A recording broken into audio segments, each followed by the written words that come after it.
संतोष कौर की शादी को सिर्फ 15 दिन ही हुए थे कि उनका शौहर अचानक उसे छोड़कर वापस अमेरिका चला गया। उनकी शादी को 7 साल गुजर चुके हैं, लेकिन शौहर का कोई नामो निशान नहीं।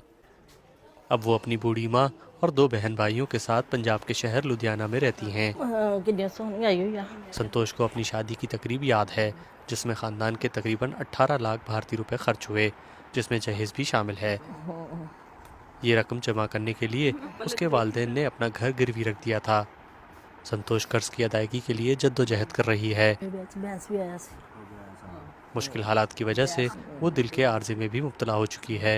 फैमिली में सारे डिप्रेशन में थे, एक दूसरे को शो नहीं करते थे, रोते सभी थे। और मुझे तो कम लोग पूछते थे, लड़के को कम पूछते, लड़के वाले के ज्यादा मजाक उड़ाने लगे कि तेरा घर वाला कब आ रहा है, कब तुम जा रही हो वापस। इंसाफ मिलने की उम्मीद में वो अपने वकील से बाकायदगी से राब्ते में रहती है, लेकिन वो खुद को मायूस और बेबस महसूस करती है। संतोष ऐसी अकेली खातून नहीं, भारत भर में 40,000 से ज़्यादा ख़वातीन ऐसी हैं जिन्हें बैरून मुल्क मुकीम भारतीय मर्दों ने शादी का झांसा दिया और जहेज का माल लेकर वापस फरार हो गए। शुमाली रियासत पंजाब तो भारत में ऐसी लावारिस दुल्हनों का गढ़ करार दिया जाता है।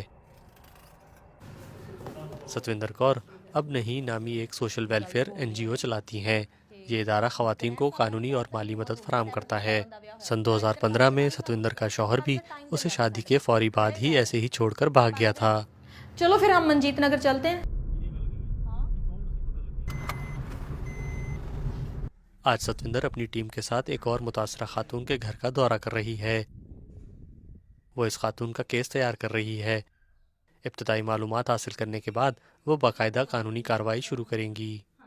हमारे NGO ने तो देखा है, हमने खुद देखा है, क्योंकि जो हमारा हेल्पलाइन नंबर है उससे कम से कम 5 या 10 तो डिफरेंट स्टेट्स से कॉल आती है डेली। कोई गवर्नमेंट इसके ऊपर ध्यान नहीं दे रही है। पुलिस थाने में ऐसे ऐसे बुजुर्ग माँ बाप के साथ लड़कियों को चक्कर नहीं लगाने पड़ते।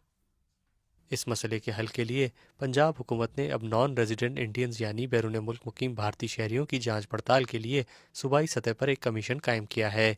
कमीशन के साबिक सरबराह राकेश घारक कहते हैं कि कानूनी चैलेंजेस जैसा कि ज़्यादातर ममालिक के साथ हवालगी के मुआहदों में कमी इंसाफ का हुसूल मुश्किल बना देती है।